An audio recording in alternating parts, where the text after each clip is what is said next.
वयोदधि घृत मधु शर्कराधानं समर्पयामि पंचामृत स्नानांते परत दुर्गेला चांगलं पाणी घाला ओम शंकर देवी रवितय आपो भवन्तु मेधये महालक्ष्म्यै महाशुद्धोदकानि समर्पयामि। आता एकदा पळीमध्ये पाणी भरून घ्या, त्यामध्ये हळद घाला, हळदीचं पाणी देवीच्या मस्तकावरती घाला। ओम गंधद्वारा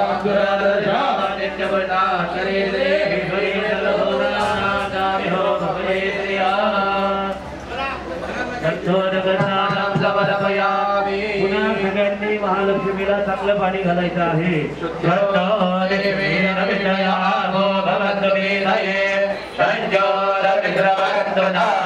महालक्ष्मी नमः सहशब्दोदकानि समर्पयामि। सगळ्यांनी महिला मंडळांनी देवीला हळदी कुंकू व्हायचं आहे। ओम महालक्ष्मी च विद्महे विष्णुपत्न्यै च धीमहि महालक्ष्मी प्रचोदयात्। ओम श्रीं ह्रीं श्रीं कमले कमलालये प्रसीद प्रसीद। श्री महालक्ष्मी नमः। सौभाग्यद्रव्यानि समर्पयामि।